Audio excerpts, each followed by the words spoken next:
Welcome to official jobs information YouTube channel. Friends, మీరు ఎప్పుడెప్పుడు అని వెయిట్ చేస్తున్నటువంటి స్టాఫ్ సెలక్షన్ కమిషన్ నుండి నోటిఫికేషన్ రిలీజ్ అయిపోయింది. గవర్నమెంట్ ఆఫ్ ఇండియా అండర్లో పనిచేస్తున్న స్టాఫ్ సెలక్షన్ కమిషన్ స్టెనోగ్రాఫర్ జాబ్స్ని భర్తీ చేయడానికి నోటిఫికేషన్ని రిలీజ్ చేసింది. మరి స్టెనోగ్రాఫర్ జాబ్స్కి క్వాలిఫికేషన్ ఏముండాలి అని అంటే ఇంటర్ పాస్ అయిన వాళ్ళందరూ ఈ జాబ్స్కి అప్లై చేసుకోవచ్చు. ఫ్రెండ్స్, ఈ జాబ్స్కి సంబంధించి ఈ స్టెనోగ్రఫీలో grade C and grade D పోస్టులని భర్తీ చేస్తున్నారు. టోటల్ 731 వేకెన్సీస్ ఉన్నాయి. ఫ్రెండ్స్, మీరు ఒకవేళ ఈ జాబ్స్కి సెలెక్ట్ అయితే మీకు ఎంత శాలరీ వస్తుంది అని అంటే 50,000 వరకు మీకు శాలరీ వస్తుంది. ఫ్రెండ్స్, ఈ ఛానల్ని లైక్ చేయండి అండ్ సబ్స్క్రైబ్ చేసుకొని వాళ్ళు సబ్స్క్రైబ్ చేసుకోండి. ఫ్రెండ్స్, స్టెనోగ్రాఫర్ ఉద్యోగాలకు ఎప్పటి నుండి ఆన్లైన్ అప్లికేషన్ స్టార్ట్ అవుతుంది అని అంటే ఈ మంత్ 24 నుండి మనకి ఆన్లైన్లో అప్లికేషన్ చేసుకోవడానికి స్టార్ట్ అవుతుంది. ఎప్పటి వరకు ఆన్లైన్ అప్లికేషన్ అయిపోతుంది అని అంటే మనం మే 15th వరకు ఆన్లైన్ అప్లికేషన్ అనేది క్లోజ్ అవుతుంది. అయితే ఈ స్టెనోగ్రాఫర్ ఉద్యోగాలకి సంబంధించి మనకి ఎప్పుడు రిటర్న్ టెస్ట్ కండక్ట్ చేస్తారు అని అంటే మనకి జూలై నుండి ఆగస్టు మంత్లో మనకి జాబ్స్కి సంబంధించి రిటర్న్ టెస్ట్ అనేది కండక్ట్ చేస్తారు. ఫ్రెండ్స్, ఈ జాబ్స్కి సంబంధించి ఎన్ని వేకెన్సీస్ ఉన్నాయో నేను ఇప్పుడు మీకు క్లియర్గా ఎక్స్ప్లెయిన్ చేస్తాను. ఈ జాబ్స్కి సంబంధించి మనకు టోటల్గా 731 వేకెన్సీస్ ఉన్నాయి. అయితే ఏ డిపార్ట్మెంట్లో మనకి ఎన్నెన్ని వేకెన్సీస్ ఉన్నాయో నేను ఇప్పుడు మీకు క్లియర్గా ఎక్స్ప్లెయిన్ చేస్తాను. ఫ్రెండ్స్, ఇక్కడ ministry of finance department of ఎడ్యుకేషన్లో మనకి గ్రేడ్ సి లెవెల్లో పోస్టులు అనేవి భర్తీ చేస్తున్నారు. ఫ్రెండ్స్, ఇక్కడ మనకి ministry of finance, department of revenue, central board of indirect taxes నుండి స్టెనో గ్రేడ్ డి పోస్టులని భర్తీ చేస్తున్నారు. Next, ministry of finance, central board of direct taxes, directorate of income tax, human resource డెవలప్మెంట్లో గ్రేడ్ డి వేకెన్సీస్ని భర్తీ చేస్తున్నారు. Next, department of personal and training డిపార్ట్మెంట్లో grade D పోస్టులని మనకి భర్తీ చేస్తున్నారు. ఫ్రెండ్స్, మరి ఇప్పుడు ఈ పోస్టులకి అప్లై చేయడానికి ఏజ్ ఎంత ఉండాలి, ఏజ్ రిలాక్సేషన్ ఎవరెవరికి కల్పిస్తారు, ఎంత కల్పిస్తారో నేను ఇప్పుడు మీకు క్లియర్గా ఎక్స్ప్లెయిన్ చేస్తాను. ఇక్కడ మనకి ఆగస్ట్ 1, 2026 వరకు మనకి స్టెనోగ్రాఫర్ గ్రేడ్ సికి అప్లై చేసుకునే వాళ్ళకి 18 నుండి 30 ఇయర్స్ వరకు ఉండాలి. ఒకవేళ మీరు గ్రేడ్ డికి అప్లై చేసుకుంటే 18 నుండి 27 ఇయర్స్ వరకు మీకు ఏజ్ ఉండాలి. అయితే ఎస్సీ, ఎస్టీ, ఓబీసీ, పీడబ్ల్యూడి వాళ్ళకి ఏజ్ రిలాక్సేషన్స్ అనేవి ఉన్నాయి. అంటే ఎస్సీ, ఎస్టీ వాళ్ళకి 5 ఇయర్స్ ఉంది, ఓబీసీ వాళ్ళకి 3 ఇయర్స్ ఉంది, పీడబ్ల్యూడి వాళ్ళకి 10 ఇయర్స్ ఉంది. అంటే ఇప్పుడు నేను మీకు స్టెనో గ్రేడ్ సికి 30 ఇయర్స్ చెప్పినా కదా, ఎస్సీ, ఎస్టీ వాళ్ళకి 35 ఇయర్స్ వరకు ఉంటుంది అన్నమాట అప్లై చేసుకోవడానికి ఛాన్స్. ఓబీసీ వాళ్ళకి 33 ఇయర్స్ వరకు ఉంటుంది. అదే ఒకవేళ స్టెనో గ్రేడ్ డికి మీరు అప్లై చేసుకుంటే ఎస్సీ, ఎస్టీ వాళ్ళకి 32 ఇయర్స్ వరకు ఛాన్స్ వస్తుంది. ఒకవేళ మీరు ఓబీసీ అయితే మీకు 30 ఇయర్స్ వరకు ఛాన్స్ వస్తుంది. ఫ్రెండ్స్, ఈ జాబ్స్కి అప్లై చేసుకోవడానికి మీకు ఎడ్యుకేషనల్ క్వాలిఫికేషన్ ఏముండాలో చెప్తా.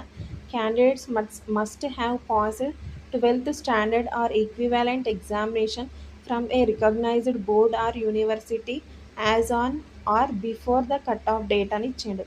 అంటే మీకు ఆగస్ట్ 8th, 1st ఆగస్ట్ 2026 వరకు మీరు ఇంటర్మీడియట్ క్వాలిఫై అయ్యి ఉండాలి. ఇంటర్మీడియట్ ఆర్ ఈక్వివాలెంట్ దానికి సంబంధించి సమానమైన అర్హత కలిగిన ఏ కోర్స్ అయినా మీరు పూర్తి చేసి ఉన్న వాళ్ళు ఈ జాబ్స్కి అప్లై చేసుకోవడానికి అర్హులు.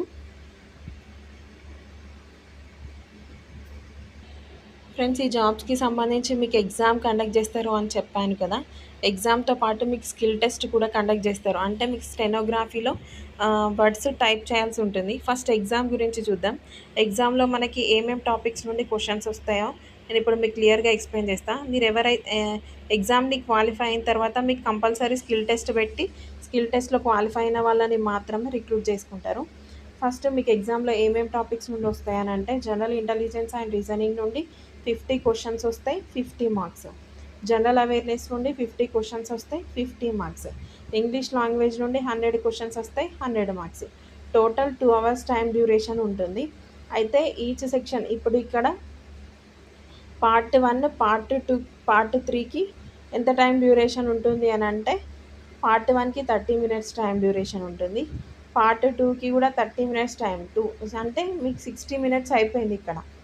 నెక్స్ట్ పార్ట్ 3కి 60 మినిట్స్ టైం డ్యూరేషన్ ఇస్తారు. అంటే టోటల్ 2 అవర్స్ మనకి ఎగ్జామ్ కండక్ట్ చేస్తారు. ఫ్రెండ్స్, ఈ జాబ్స్కి సంబంధించి మీకు స్కిల్ టెస్ట్ ఉంటుంది. ఎగ్జామ్ అయిపోయిన తర్వాత అని చెప్పాను కదా, ఎగ్జామ్ క్వాలిఫై అయిన వాళ్ళకి ఈ స్కిల్ టెస్ట్లో మీకు ఏం అడుగుతారు అని అంటే, మీరు 10 మినిట్స్లో ఇంగ్లీష్ లేదా హిందీలో ఉన్న వర్డ్స్ని గ్రూప్ సికి మీరు ఒకవేళ అప్లై చేస్తే 100 వర్డ్స్ పర్ మినిట్ టైప్ చేయాల్సి ఉంటుంది. ఒకవేళ మీరు గ్రూప్ డికి కనుక అప్లై చేస్తే 80 వర్డ్స్ పర్ మినిట్ స్పీడ్తోని మీరు టైప్ చేయాల్సి ఉంటుంది. అయితే ఇక్కడ టైం డ్యూరేషన్ ఇచ్చిండ్రు. ఎన్ని మినిట్స్లో మీరు ఒకవేళ గ్రేడ్ డి పోస్ట్కి అప్లై చేస్తే ఇంగ్లీష్లో అయితే మీరు 50 వర్డ్స్ పర్ మినిట్ 50 మినిట్స్లో అక్కడున్న ఇచ్చిన పారాగ్రాఫ్ని మీరు కంప్లీట్ చేసేయాలి. ఒకవేళ మీరు గ్రేడ్ డికి అప్లై చేసి హిందీలో అయితే 65 మినిట్స్, ఒకవేళ గ్రేడ్ సి అయితే ఇంగ్లీష్లో 40 మినిట్స్, హిందీలో అయితే 55 మినిట్స్ మీకు టైం డ్యూరేషన్ అనేది అక్కడ ఇస్తారు. ఆ టైంలో మీరు కంప్లీట్ చేసేయాల్సి ఉంటుంది అది మొత్తం టైప్ చేసి. ఫ్రెండ్స్, ఇప్పుడు ఎగ్జామినేషన్ సెంటర్స్ చూద్దాం. నార్థన్ వాళ్ళకి నార్థన్లో, వెస్టర్న్ వాళ్ళకి వెస్టర్న్లో, ఈస్టర్న్ వాళ్ళకి ఈస్టర్న్లో ఉంటాయి. అయితే మనది ఆంధ్రప్రదేశ్ అండ్ తెలంగాణ వాళ్ళది సౌతర్న్ రీజియన్ కాబట్టి ఈ సౌతర్న్ రీజియన్లో ఎక్కడెక్కడ సెంటర్స్ ఉన్నాయో మీకు క్లియర్గా ఎక్స్ప్లెయిన్ చేస్తాం. ఆంధ్రప్రదేశ్ వాళ్ళకైతే విశాఖపట్నం, విజయనగరం, కర్నూలు, గుంటూరు, కాకినాడ, నెల్లూరు, ఒంగోలు, రాజమండ్రి ఈ ప్లేసెస్లు ఉన్నాయి. తెలంగాణ వాళ్ళకైతేనేమో హైదరాబాద్, కరీంనగర్, వరంగల్ ఈ 3 ప్లేసెస్లో మనకి సిద్దిపేటలో కూడా ఉంది. ఈ 4 ప్లేసెస్లో మనకి సెంటర్స్ ఇచ్చారు. కేర్ఫుల్గా చూసేసి మీరు అప్లై చేసేసుకోండి. Thank you friends, thank you so much. Please subscribe to my channel friends. Daily మీకు ఈ ఛానల్లో అప్డేట్స్ ఇస్తూ ఉంటాను జాబ్స్ పడ్డ వెంటనే. కాబట్టి మీరు ఈ ఛానల్ని సబ్స్క్రైబ్ చేసుకొని నాకు సపోర్ట్ చేయండి guys. Thank you so much.